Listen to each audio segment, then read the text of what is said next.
मनकारे जना श्री विठ्ठलाचे नामाचे पतित पावन साचे श्री विठ्ठलाचे नाम वाचे मनकारे मनकारे जना श्री विठ्ठलाचे नाम वाचे बाप रघुमा देव वंशाचे श्री विठ्ठलाचे नाम वाचे मनकारे जना श्री विठ्ठलाचे नाम वाचे पांडुरंगा करू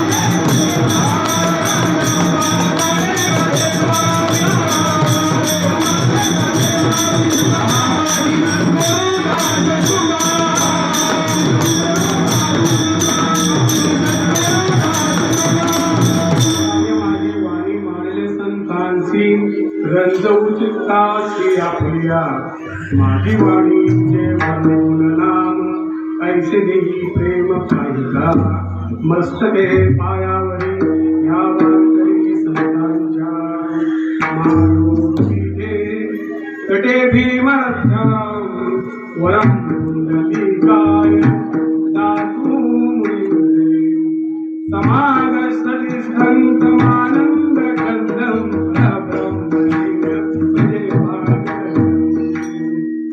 मनोजवं मारुतुल्यवेगं जितेन्द्रियं बुद्धिमत्तावरिष्ठं वातात्मयं वानरवृत्तमुक्तं श्रीरामदूतं शरणं प्रपद्ये नमो सद्गुरु तुकया ज्ञानदीपा नमो सद्गुरु सच्चिदानंद रूपा नमो सद्गुरु सच्चिदानंद रूपा नमो सद्गुरु भक्त कल्याण मूर्ती नमो भास्करा पूर्णकीर्ती नमो विठ्ठला राजया पांडुरंगा नमो रुक्मिणी माऊली ज्ञानगंगा नमो पुंडलिका नमो चंद्रभागा नमस्कार माझा संतानेता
तेची वंदू श्री चरणासी गुरुचे हे तुम्ही आता ब्रह्मानंदम परमसुखदम केवलम ज्ञानमूर्ती द्वंद्वातीतं गगनसदृशं तमस्यादिलक्ष्यम् एकं नित्यं विमलमचलं सर्वधी साक्षिभूतं भावातीतं त्रिगुणरहितं सद्गुरुं तं नमामि सद्गुरुं तं नमामि सद्गुरुं तं नमामि विठाला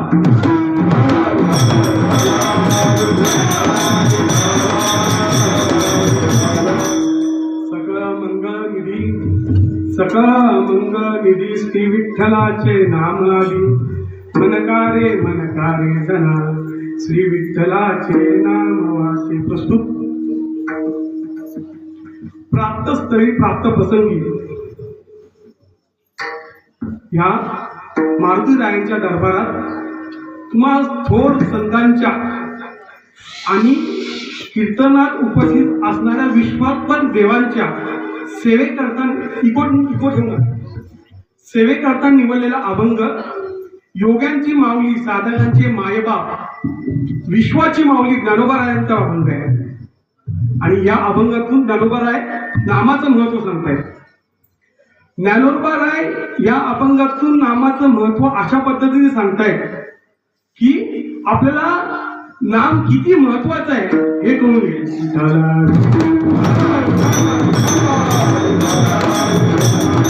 सुरुवात करताना सुंदर करतात सकळ मंगळ निधी. सकळ म्हणजे काय? सगळ्यांचं. मंगळ मध्ये काय? चांगलं. निधी म्हणजे निदान. जर सगळ्यांचं चांगलं व्हायचं असेल तर एकच निदान आहे. काय? उत्तराधा सांगतात श्री विठ्ठलाचे नाम आधी का नंतर? नंतर ना आधी. म्हणजे सगळ्यांचं योग्य चांगलं होण्यासाठी श्री विठ्ठलाचे नाम आधी. मग कसं घ्यायचं नाम आणि कोणी घ्यायचं, कुठे घ्यायचं आणि केव्हा घ्यायचं तर दुसऱ्या चरणात सांगतात मनकारे जना. सर्व जणांनी घ्यायचं आहे नामचिंतन. मनकारे जना श्री विठ्ठलाचे नाम वाचे. आपल्या मुखाने बोलायचं आहे विठ्ठलाचे नाम म्हणजे स्मरण करायचं आहे. पण ते स्मरण करून काय फायदा आहे का? कारण आताच्या युगामध्ये जिथं फायदे आहेत तिथंच माणसं जातात. आता हा एवढा मोठा सप्ताह आहे. माणसं मुंबईवरनं पुण्यावरनं म्हणजे गुजरातवरनं जिथे पण असतील माणसं आलेले असतील 100 पण मंडपात फक्त 50च दिसतील. बरोबर ना? म्हणजे तिथे माणसाला मिळता माणूस तिथंच जातो. म्हणून माणसांच्या मनात शंका वाटली की ह्याच्याने भेटणार काय? मनकाने काय होणार आहे? तर पतित पावन साचे यांनी फायदा कोणाचा झालाय का?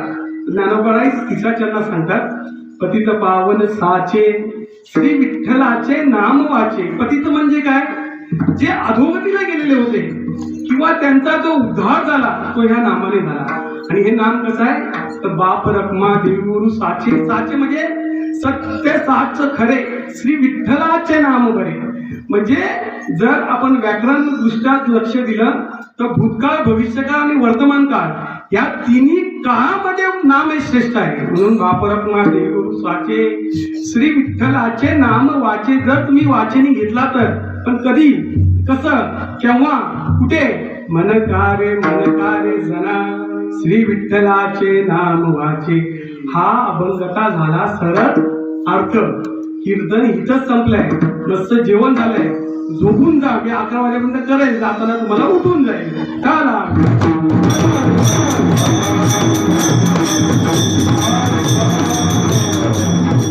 अभंगाच्या चिंतनावर वळण्यापूर्वी पर्याय देणं महत्वाचं आहे. तो म्हणजे आज आपल्या या मारुतीरायांच्या सभा मंडपात चालत असणारा नामयज्ञ.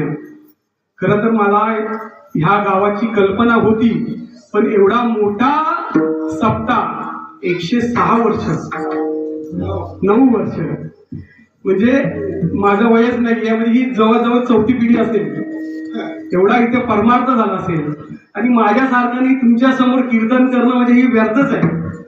म्हणजे तुम्ही श्रवणाने एवढे भक्कम झाला असाल की कोणाला कीर्तन करायची गरजच नाहीये. मला तर वाटतं असं. कारण 109 वर्ष मध्ये खाऊ नये बाबा. परंपरा कोणती पण गोष्ट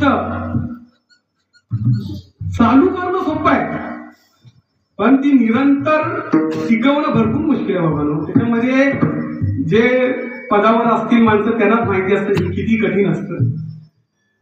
तुकाराम बाबा मला पंढरपूरला भेटले, त्यांनी ते पण मला ओळखत होते आणि मी पण त्यांना ओळखत नव्हतो. जे आहे ते खरं सांगायला काय आहे. आणि मी तुम्हाला म्हणून सांगतो की आपलेच गाव आहे. मी कोणात नसायचो, मी बरा आणि माझं काम बरं. मी कसं काय 2 वर्षात इकडे असं एवढा बदल झाला मला पण कळालं नाही. परंतु तुकाराम बाबा मला पंढरपूरला म्हणाले सेवा करायला लागेल बाबांच्या जागी. मी बोलत चालेल बाबा, करूया आपण. बाबांची जागी आहे, मग आपल्याला करायला काय हरकत नाहीये. काल 2 दिवस मला एवढा ताप होता की अक्षरशः मला उठायला होत नव्हतं. बघा कशी देवाची, खरं सांगतो मी तुम्हाला, खोटं सांगत नाही. पाहिजे मी माझा रिपोर्ट पण तुम्हाला दाखवतो. काल रात्री मी माझा ब्लड रिपोर्ट काढला आणि आज सकाळी त्याचा रिपोर्ट आला पॉझिटिव्ह. काहीच नव्हतं. डॉक्टरांनी 2 इंजेक्शन दिले, फक्त 2 तास झोपलो आणि तिथून निघालो तर हे तिथं आलो. म्हणजे त्याच्या मनात असेल ना, तो करून घेतो बाबा. म्हणून खरं सांगतोय, तुमच्या गावकऱ्यांचे भरपूर मी आभारी आहे की तुम्ही मला इथे सेवेसाठी बोलवलं. बाबांची ही परंपरा मला करून दिली, त्यासाठी मी सगळ्यांचं शतशः ऋणी आहे. आणि जर आठवण राहिली तर पुढच्या वर्षी पण बोलावं.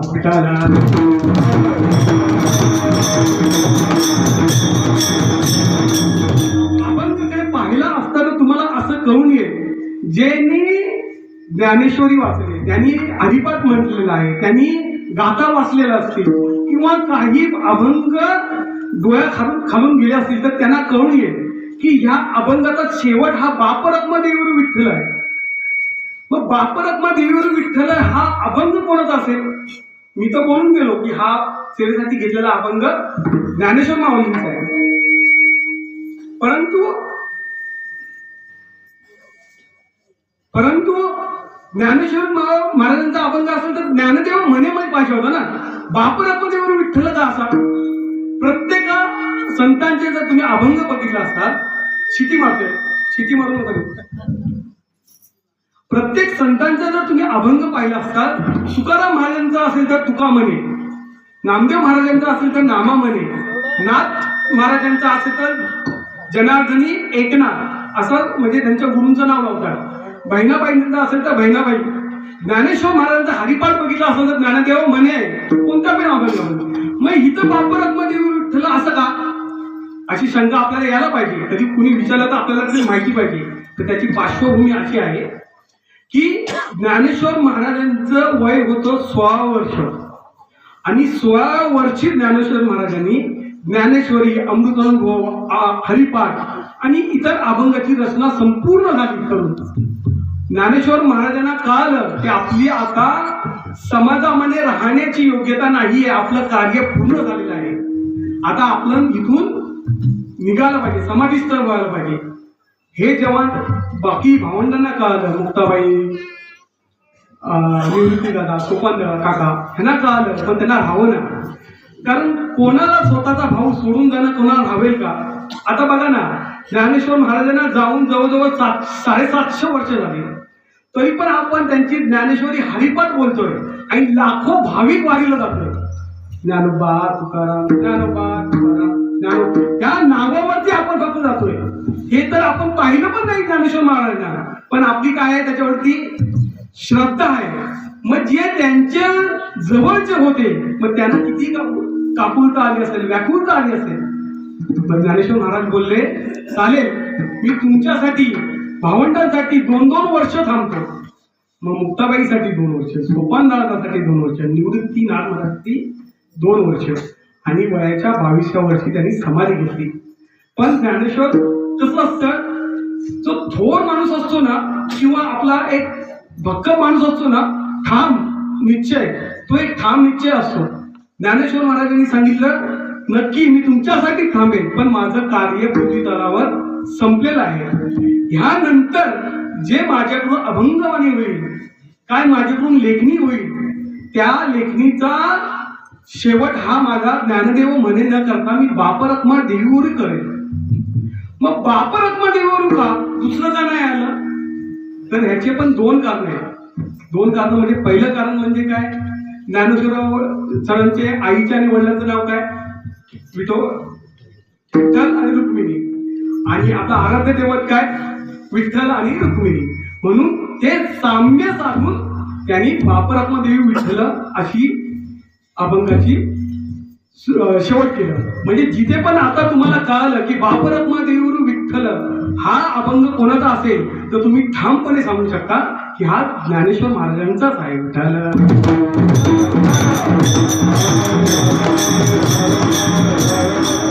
युगात नाम हे भरपूर महत्वाचं आहे, पण नामच का?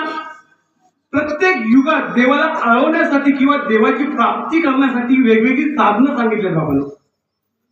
4 युग आहेत, त्यातली 3 युग होऊन गेली आणि हा कलियुग चालू आहे. सत्ययुग, त्रेतायुग, द्वापारयुग आणि कलियुग. असं म्हटलं जातं की प्रत्येक युगामध्ये देवाला आळवण्यासाठी, देवाची प्राप्ती करण्यासाठी वेगवेगळी साधनं दिलेली. का? कारण तेव्हा माणसाची वयोमर्यादा पण वेगवेगळी होती. सत्ययुगामध्ये किंवा बुद्ध युगामध्ये माणूस जवळजवळ 1,00,000 वर्ष जगायचा. किती? तेव्हा ते माणसं काय करायची? तप करायची. तपाला 60 वर्ष राहायची आणि 40 वर्ष अजून संसार करायचे. 60 वर्ष तप करायचे. त्यानंतर काय झालं? त्रेतायुग मध्ये वयोमर्यादा अजून कमी झाली. 1 शून्य कमी झाला. किती झाली? 10,000 झाली. आता योग होईल का? नाही होणार. म्हणून यज्ञयाग करत होते त्यावेळी देवाला आळवण्यासाठी. द्वापार युगामध्ये काय झालं? त्यातला 1 झिरो अजून कमी झाला. किती झाले? आईचा का झोपलाय? 1000 राहिले का 100 राहिले? 1000 राहिले. 1000 राहिले. आता काय करायची? तर पूजा अर्चा करायची. म्हणजे लक्षात घ्या, प्रत्येक युगामध्ये देवाला आळवण्यासाठी वेगवेगळी साधनं होती. आणि कलियुगामध्ये किती वर्ष राहिली आपल्या हातामध्ये? 100 वर्ष. आता मला सांगा, या 100 वर्षामध्ये आपण काय काय दिवे लावणार? अल्पायुष्य मानवी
मानवी देह हे मी सांगत नाही. शतगंधली ते आदरात काय ते पुराणामध्ये आले.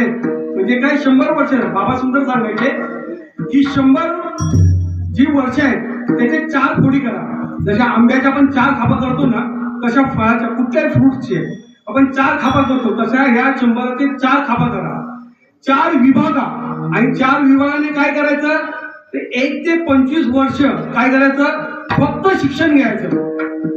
फक्त शिकायचं. बाकी काहीच उद्योगधंदा करायचा काही ना. मोबाईल ना टीव्ही काहीच नाही. फक्त शिक्षण म्हणजे शिक्षण. 25 ते 50 काय करायचं? लग्न करायचं, नोकरी धंदा करायचं, खूप पैसे कमवायचे आणि त्या पैशावरती आपलं घर चालवायचं आणि परमार्थामध्ये रुजू व्हायचं. 50 ते 75 नंतर काय करायचं? ते त्या परमार्थामध्ये जरा संसाराला कळ सोसून परमार्थामध्ये घुसायचं. बायकोनी सांगितलं दळण आणा, ती जोपर्यंत तीनदा म्हणत नाही आणा आणा आणा तोपर्यंत आपण काय ऐकायचं नाही. चौथ्यांदा भांड आदळ मग आपण दळण आणायला जायचं. तोपर्यंत काय करायचं, परमार्थ करायचं. आणि जर 75 वर्ष पुढे जगलाच, आता काय सांगता येत नाही तरी तुम्ही सांगतोय, जगला तर रामकृष्ण हरी पंढरपूर आळंदीला जाऊन बसायचं. हा वर्षाची गणना आहे बाबा. प्रत्येक प्रोडक्ट वरती, प्रत्येक औषधावरती 2 डेट असतात. एक मॅन्युफॅक्चरिंग डेट असते आणि एक एक्सपायरी डेट असते. ती एक्सपायरी डेट का असते, कारण काही कालावधीनंतर तो औषध घेतलं तर तो औषध राहत नाही, तो औषध विष होऊन जातं. मग तसंच आपलं आयुष्य बाबा. तुम्हाला वाटतं हे आयुष्य दिलंय देवाने, हे देह दिलाय, पण हे एवढं सोपं नाही बाबा. देवाने काय फुकट दिलं नाही. देवानी पृथ्वी तलावर 84 लक्ष योनी बनवल्या. 83,99,999 योनी ह्या आडव्या आहेत आणि हा एकच मॉडेल हा उभा आहे. आणि हा उभा माणूस कुठे कुठे उभा घुसतो आणि सगळ्यांचा वाट लावून बघतो. हा माणसाला शिकायला पाहिजे. तरी माणसाची मस्ती कमी होत नाही. अजून माणसाला कळत नाहीये की हे शरीर आपल्याला देवाने दिली. इंद्रिय हात पाय का डोळे मुख बोलाया वचन देण्याची जोडी नारायण. देवाला आळवण्यासाठी हे देह दिलाय बाबांनो. नको ती काम करण्यासाठी दिलं नाहीये. संसारामध्ये राहा. सगळे संत असे बोलत नाहीत की तुम्ही संसार करू नका. संसारात राहून खायचं बैसोनी करा एक चित्त. पैसोनी संसारी जिव्हा वेरू तरी वेद शास्त्र उभारी पाहिजे असता. संसारात राहून तुम्ही परमार्थ करा. संसारी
गुलाबाचं फूल, कमळाचं फूल वेगवेगळे आहेत ना. गुलाबाचं फूल कसं असतं, काटेरी असतं. आणि कमळाचं फूल कुठे उगवतं माहिती आहे का तुम्हाला? पण त्याला ते चिकटतं का? तो दलदलीत असतो पण त्याला स्पर्श करता येत नाही त्याला. तसं संसारात राहायचं पण संसारापासून थोडं अलिप्त राहायचं. पण हे सांगणार कोण माणसाला? आपला देह तर मिळाला पण सांगण्यासाठी कोणतरी अधिकारी पुरुष पाहिजे ना. आपल्याला मार्ग दाखवण्यासाठी कोण ना कोणतरी व्यक्ती लागतो. जर शिक्षण घ्यायचं असेल, डॉक्टरकीचं शिक्षण घ्यायचं असेल तर आपल्याला काय करायला लागेल? मेडिकलमध्येच जायला लागेल, काही इंजिनिअरिंगचं शिक्षण घ्यायला लागेल. जर इंजिनियर व्हायचं असेल तर डॉक्टर मेडिकलमध्ये जाऊन फायदा आहे का? नाही ना. जी गोष्ट करायची आहे तिथंच जाणे महत्वाचं आहे. पण हा मार्ग कोण दाखवेल? निरोबाराय सुंदर सांगतात, मार्ग लावून गेले आधी दयानिधी, मार्ग लावून गेले आधी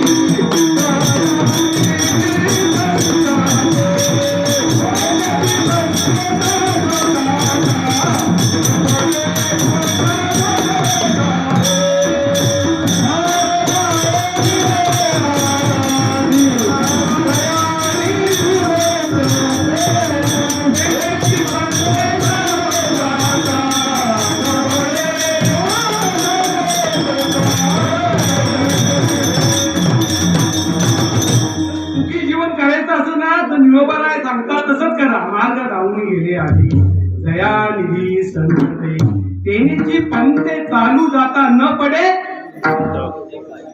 जो आपला गुंता पडतोय ना संसारामध्ये किती दिवस आपण सुखी असतो? तुम्ही फ्रँकली सांगा. तुम्ही आपण 1 ते 30 तारखेपर्यंत नोकरी करतो, कामधंदा करतो, जे पण करत असतो आपण. 30 दिवस भरल्यानंतर 10 तारखेला पगार येतो. आला पगार आपल्या अकाउंटमध्ये, मोबाईलवरती मेसेज येतो, this amount credit in your bank. किती आनंद होतो आपल्याला? किती आनंद होतो? अरे मी तर आज लखपती आहे, चला मित्राला घेऊन चहा पाजूया, वडापाव खाऊया, भेळ खाऊया, असं वाटतं. पण तो पैसा किती दिवस पुरतो वागतो? मुंबईचे पुण्याचे माणसं असतील तर त्यांना कळलं असेल की एकदा की पगार आला की 5 दिवसामध्ये तो संपून जातो. त्याच्यामध्ये मग home loan, car loan, phone loan, या लोन वरती माणूस लोन करून लोन आला, तरी पण माणसाला अजून कळालं नाहीये की त्याची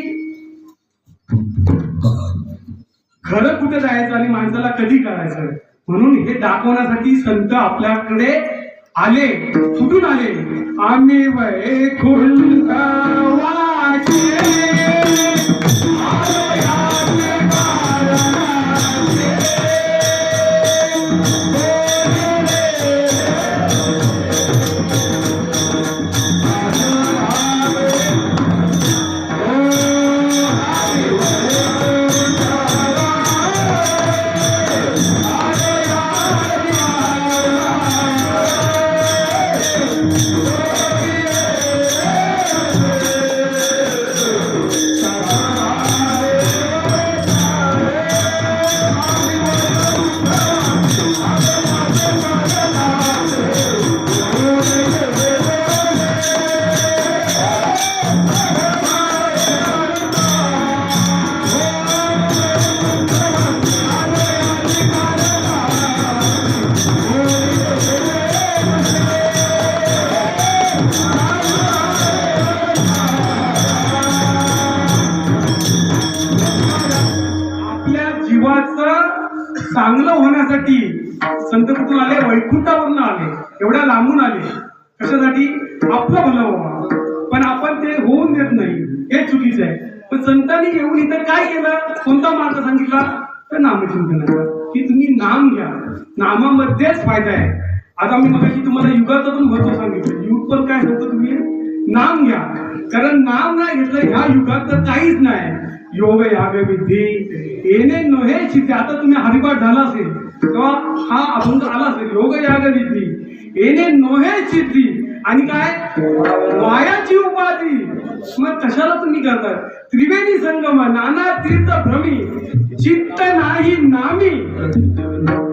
एवढं सगळे उदाहरण येतात, पण इथं पाठ असतात, घरी झाल्यावर सपाट.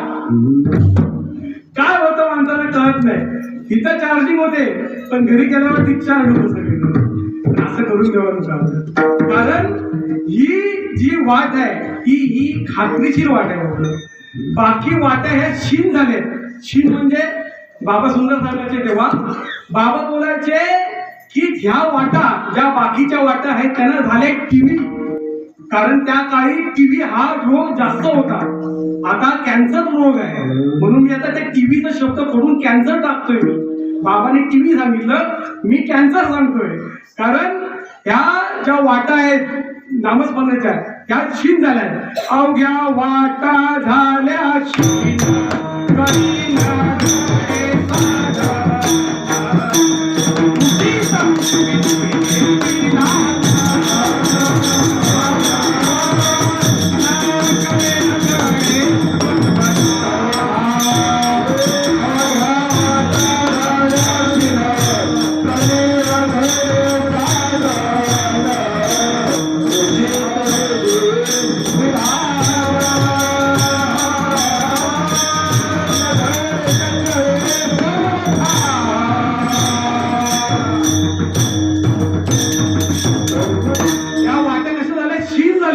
त्यामुळे नुका जाऊ कोणत्या पण रस्त्यावरती जो आपल्याला लाभ भेटेल त्याच मार्गावर चालला.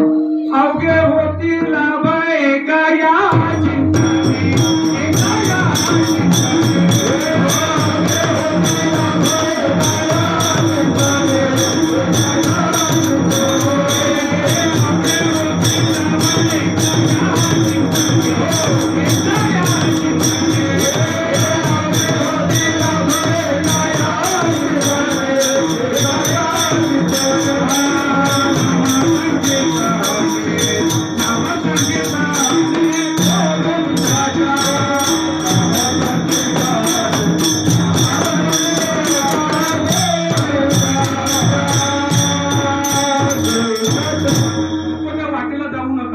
मार्ग सोयीस्कर आहे. म्हणून जो देह देवाने दिलेला आहे त्याला सन्मार्गाला लावा. हा देह परत परत मिळणार नाहीये बाबा.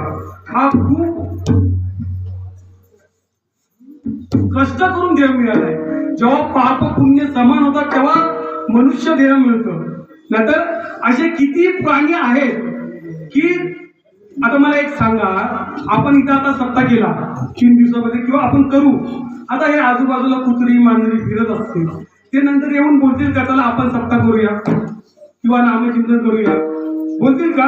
नाही. ह्या देही घडे त्याचं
करतोय ती कशासाठी करतोय? पैशासाठी करतोय. पण पैसा हा सर्वस्व नाहीये बाबा. काय राहतं सांगा ना तुम्ही. आपण जीवनभर कष्ट करतो आणि आपण कष्ट करून शेवटला काय घेऊन जातो? काय राहतं आपल्या हातामध्ये? काहीच राहत नाही बाबा. आपण बोलतो हे माझं माझं माझं माझं माझं म्हणून मी व्यर्थ गेला. देह हे काळाचे धन कुबेराचे माझे माझे म्हणून काय हे आहे? अहो जगातला विश्वातला सगळा श्रीमंत कोण? अंबानी, अदानी, कोण? लंकेश्वर, रावण. किती संपत्ती होती माहिती का त्याची? कोटी घर ज्याची काशाची आणि तांब्याची. किती? कोटी. आपला एक आरके किंवा 1 BHK घेतला तर आपण मोठेपणा मिळवतो. त्याची कोटी घर कशाची होती? काशाची आणि तांब्याची. हल्ली तांबा आणि काचा बघायला मिळतो काय? मिळतो का काचा आणि तांबा? पहिली माणसं ते पितळेच्या भांड्यात पाणी पियायची. आता ते लग्नाला आलेले आहेत बिले कोणत्या टाकून मायावर टाकलेत माणसांनी. का? कारण धुवायला त्रास होतो. अशी घरं रावणाची कोटी घरं. पुढे ऐकाल तर उद्या तुम्ही कीर्तनाला येणार नाही. किती? पुढे काय? कोटी घरं द्याची काशानी तांब्याची शुद्ध कांचनाची सप्त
करा. विचार करा आता किती रुपये तोला तर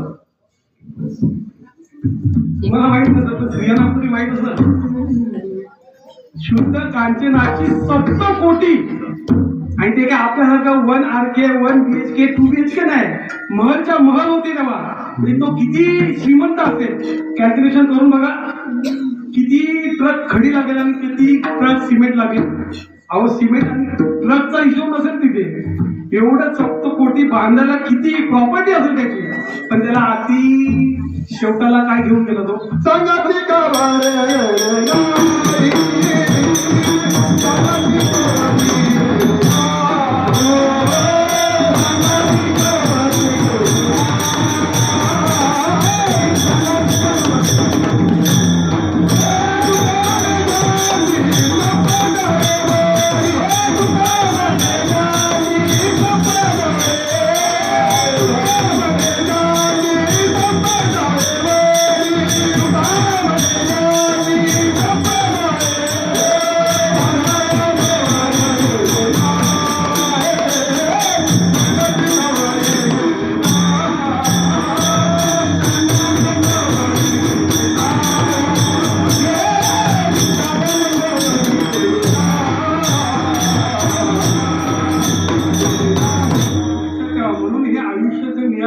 खूप महत्वाचं आहे. जे आयुष्य मिळालंय तुमच्या हातात आहे ते नामस्मरणाला मध्ये घालवा.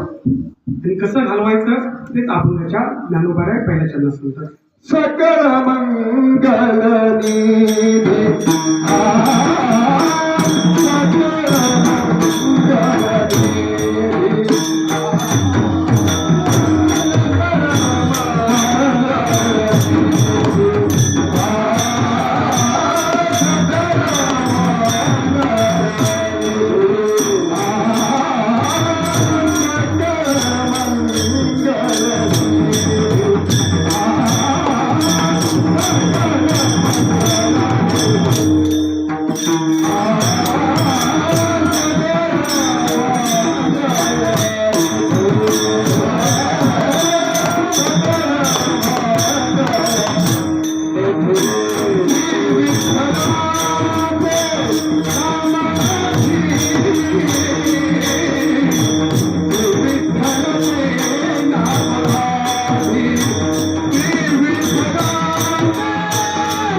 या चरणात प्रवेश केलेला आहे. म्हणजे आता तुम्ही बोला एवढं मागचं काय होतं, तर मागची फक्त पुरवणी होती, आता विषय चालू होता. म्हणून ह्या विषयाला किती वेळ लागेल, कारण सगळे जेवून आलेत ना. मग काकडा होईपर्यंत आपण इथंच बसूया. म्हणजे काय, काकडा करूनच जाऊया. काकडा महत्वाचा आहे आपल्याला, कारण काकडा केल्याने जीवनामध्ये काय वाकडा होत नाही, लक्षात घ्या. म्हणून काकडा करायचा.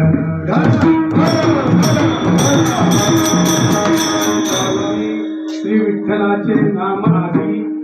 महाराज सांगतात, कोणतंही कार्य करताना, कोणत्याही कार्याची सुरुवात करताना, कोणतंही काम करताना पहिला देवाचं नामस्मरण करा. तुम्ही पाहिलं असेल, कोणतं पण आपण काम हातात घेतो तर पहिले आपण काय करतो, देवाला अर्पण करतो. कृष्णाला अर्पण करतो, पांडुरंगाला अर्पण करतो. जी पण आपली इष्ट देवता आहे त्याला आपण अर्पण करतो. पण हे अर्पण करणं महत्वाचं आहे. जेव्हा तुम्ही 2 पावलं जाल तेव्हा तो 10 पावलं आपल्यासाठी धावून येईल. पण आपण तिकडे गेलो नाही तर तो आपल्याकडे कसा येईल बाबा. आपल्याला सुख आलं की आपण देवाकडे जात नाही, आणि दुःख आल्यावर 2-3 नारळ घेऊन त्याच्याकडे जातो की बाबा मला पाव. अरे देव काय भाजीपाला आहे का? देव बाजाराचा भाजीपाला नाही रे. अरे ज्याने ही सृष्टी बनवली तो तुमच्या एका नारळाने काय खुश होणार आहे? विचार करा ना एकदा. एक सगळ्यांनी मी म्हणजे तुम्हाला फक्त एक रिक्वेस्ट करतो, प्रार्थना करतो, सगळ्यांनी एक दिवस, एक संडे काढा आणि स्वतःचं मनन करा. मी कोण, मी कुठून आलो, मी काय करतो, मी कुठे जाणार, मी काय करणार. तेव्हा तुम्हाला उत्तर भेटतील प्रत्येकाची की आपण काय करतोय, कुठे जाणार आहे. ते सगळं काही नेता येत नाही. कर्म जे कराल तेच आपण निवडून जाऊ शकतो. कर्म म्हणजे काय, आपण जे करतो ते भोगायला येतं. लक्षात घ्या. कर्म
शास्त्राने सांगितले आहे. क्रियमान कर्म, प्रारब्ध कर्म आणि संचित कर्म. मी फारसा वेळ घेत नाही, फक्त एक उदाहरण देऊन जातो. का? कारण तुम्हाला पुढे कसं जगायचं हे ह्याच्यावरती डिपेंड करते. तुम्ही जर म्हणत असाल की मी देवाची पूजा सतत करतोय पण मला सुख प्राप्त होत नाही बाबा, मला सारखे दुःख देतात, मी ह्या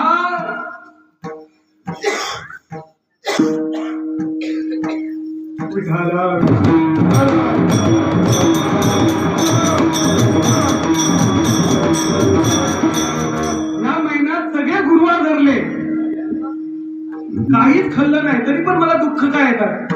लक्षात घ्या, हे सगळं कर्माचे फळ आहे. आपण जे भोगतोय ते संचित म्हणजे साठवलेले कर्म भोगतोय. आपण जे करतो कर्म ते तुम्हाला पुढच्या जन्मात भोगायला मिळतात. म्हणजे आता तुम्ही जे भोगताय, सुख भोगताय, दुःख भोगताय, जे पण भोगताय ते तुम्ही गेल्या जन्मी करून केलेले कर्म हे तुम्हाला भोगायला येत आहे. म्हणजे आपण गावकरी माणसं आहोत. जसं आपण भात लावतो, लावण्याची क्रिया म्हणजे क्रियमान, काढण्याची क्रिया म्हणजे संचित, आणि प्रारब्ध ते भोगण्याची म्हणजे झाडून आपण ते कणकीत, आता इथे कणकी आहेत का माहित नाही, पण कणकीत भरून नंतर आपण ते धान्य खायला उपयोगीच होतं. तसं एक क्रियमान कर्म आहे. म्हणून आतापासून जी साधक किंवा जी व्यक्ती, स्त्री असू दे पुरुष असू दे, आतापर्यंत गेलं ते गेलं, राहू द्या. कारण मागे गेलेल्याला परतून पाहू नये, त्याचा काही फायदा नाहीये. पुढे काय आहे ते महत्वाचं आहे. म्हणून आतापासून, आजपासून जे तुम्ही कर्म कराल ते चांगले करा. म्हणजे काय होईल, तुमचं ह्या वर्षीचा म्हणजे ह्या जन्माचं तरी तुम्हाला दुःख असतील, पण पुढच्या जन्मी तुम्हाला सुख प्राप्त होईलच होईल.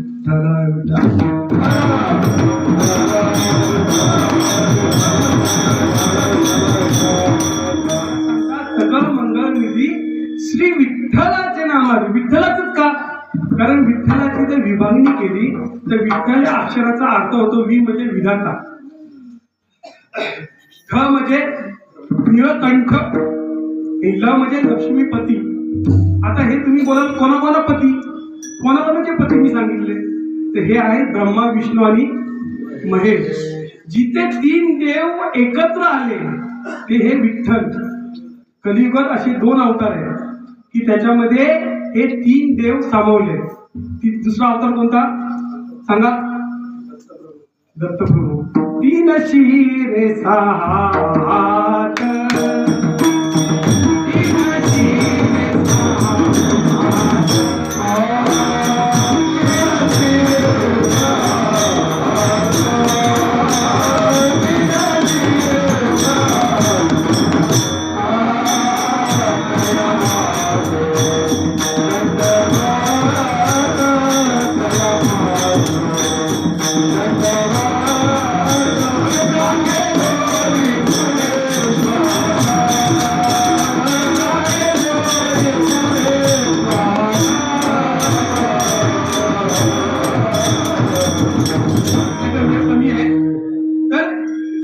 2च अवतार आहेत की जे परिपूर्ण आहेत. म्हणून काय करायचं, विठ्ठलाचं नाम घ्यायचं. मग कसं काय म्हणायचं, तर म्हणा कारे जना. दुसऱ्या चरणात महाराज काय सांगतात, कोणी घ्यायचं तर सगळ्यांनी घ्यायचं. कसं घ्यायचं ते दुसऱ्या चरणात सांगतात. मन कारे जना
मनकारे मनकारे जण सगळ्यांनी घ्यायचा.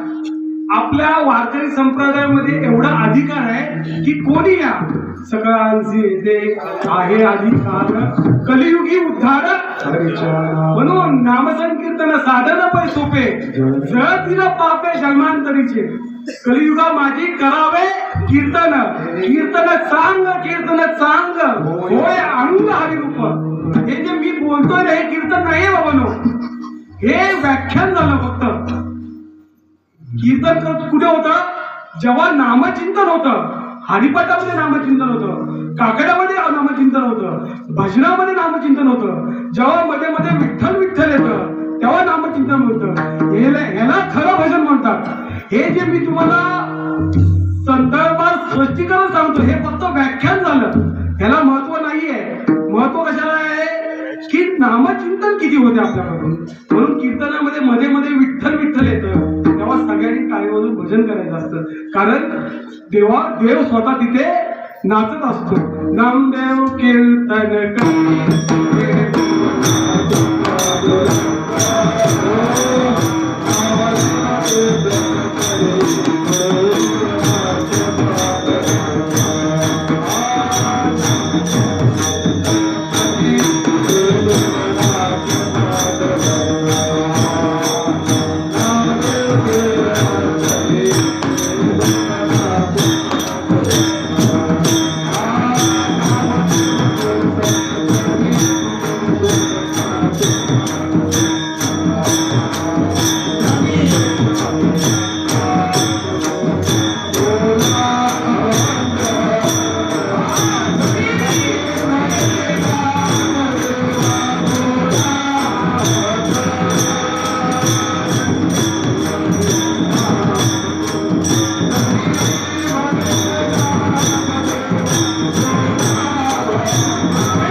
तिथे देव प्रत्यक्षात असतात. म्हणून काय करायचं असतं आपल्याने की आपल्याला दोन टाळ हात दिले तरी टाळी वाजवायचे आणि मुखाने भजन करायचं असतं. म्हणून प्रत्येक वेळी तुम्ही कुठे पण असाल तर हे मुखाने भजन करा. म्हणून मनकारे जना श्री विठ्ठलाचे नाव कशाने घ्यायचंय तर आपल्या मुखाने घ्यायचंय, वाचिनी म्हणायचंय. मग साधक ज्ञानोबा रायला सांगायला लागले की ज्ञानोबा राय तुम्ही एवढं आम्हाला सांगताय की नामचिंतन करा, पण याचा फायदा काय आहे? याचा आतापर्यंत कोणाला फायदा झालाय का? ह्याचा आतापर्यंत कोणाला लाभ झालाय का? ते अभंगाच्या पतित पावन साचे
नाम वाचे. आता पतित पावन साचे म्हणजे काय? या नामचिंतनाने किंवा नामाने अनेकांचे भलं केलेलं आहे बाबा. इतिहासातले भरपूर उदाहरणं तुम्हाला माहिती पडतील. आता सप्त्याला तुमचे 109 वर्ष झाले. मी काय सांगणार तुम्हाला? 30 उदाहरण येतात. त्यामध्ये वाल्या कोल्ही येईल, आजामेळ येईल, गणिका येईल. म्हणजे ह्या सगळ्यांचं त्यांनी उद्धार केलं. कशाने? नामचिंतनाने. कबीर महाराजांचा दोहा सुंदर आहे, ऐका. लूट सके तो लूट ले हरिनाम की लूट सके तो लूट ले राम नाम की वरना तू पछताएगा जब क्या प्राण जाए छूट कबीरा प्राण जाए छूट. म्हणजे काय? जोपर्यंत आपण जिवंत आहे त्यावरच भजन करता येईल, नाहीतर अर्थ होणार नाही. वाल्या कोलीने नामचिंतन केला. तो वाल्या कोलीचा वाल्मिक ऋषी झाला. आता वेळ आपला पुढे जात चाललाय म्हणून जास्त स्पष्टीकरण देत नाही. माझ्यापेक्षा तुम्हाला नॉलेज जास्त आहे. फक्त मी धावता उदाहरण देऊन सांगतो तुम्हाला. जे वाल्या कोली काय होतं, काय झालं ते, आजामेळ काय होता, काय झालं ते, हे कशाने आधारित होतं? फक्त नामचिंतन. म्हणून मनाकारे जना श्री विठ्ठलाचे नाम वाचे. फक्त एक छोटंसं उदाहरण देतो मी सांगतो तुम्हाला. नामामध्ये किती महत्व आहे आणि माणसाने ह्या जन्मीच का करावं? मला सांगा ना. ज्ञानोबा रायना जाऊन किती वर्ष झाली? 750 वर्ष झाली. तुकोबा रायना जाऊन किती वर्ष झाली? 375 वर्ष झाली. नाथ महाराजांना जाऊन किती वर्ष झाली? 450 वर्ष झाली. बरोबर आहे. आता पण त्यांची नाव का घेतो? सगळे शांत बसले का? कारण त्यांनी असं करून ठेवलंय की पिढ्याने पिढ्या आपण त्यांची नावं घेतो. आता मला सांगा ना, इथल्या बसल्यावर मला माझं नाव माहिती आहे, माझ्या बाबांचं नाव माहिती आहे, माझ्या आजोबांचं नाव माहिती आहे, माझ्या बंधुवांचं, खापर बंधुवांचं आहे का माहिती? केलंच नाही काय तर माहिती का असणार? म्हणून त्यांनी नाही केलं. आता तुम्ही तरी करा. तुम्ही बांधाल तर ते उगवेल. तुम्ही आज झाड लावाल तर तुमची मुलं ती फळं खातील. ही माझ्या आजीनी झाड लावलेलं. एक गाव आहे सुंदर. माझ्या कामानिमित्त मी 1.5 वर्ष कराडला होतो. तिथं सुंदर बागायत करायचे होते. ज्या मुलाचा वाढदिवस असेल ना, तो त्या एक झाड लावायचं आणि त्या झाडावर त्याच्या आईचं नाव लिहायचं. दुसऱ्या वर्षी त्याच्या वडिलांचं नाव लिहायचं. म्हणजे अशी एक कलम बनवायची ती मुलं की त्यांची परंपरा ती टिकून राहायची. आपण काय करतो? म्हणून तुम्हाला सगळ्यांना एक रिक्वेस्ट आहे, हंबल रिक्वेस्ट आहे की गेले दिवस, गेले दिगंबर, राहिल्या विभूती, गेले ते गेले. पण कधी जन्माला आलोय तर आपल्याला मुलांनी तरी आठवण काढावी की माझे बाबा असे होते. आपला उदाहरण देताना मुलांना गर्व व्हायला पाहिजे. शिवाजी महाराजांचा गर्व काय आपल्याला? कारण त्यांनी एवढं साम्राज्य उभं केलं. खाऊ आहे का? म्हणून त्यांची नावं काढली जातात. म्हणून पतित पावन साचे श्री विठ्ठलाचे नाम वाचे. म्हणून ह्या जन्मी कलियुगात नामाशिवाय काही महत्व नाहीये. म्हणून सगळ्यांनी एक वेळ सुंदर भजन करूया. विठोबा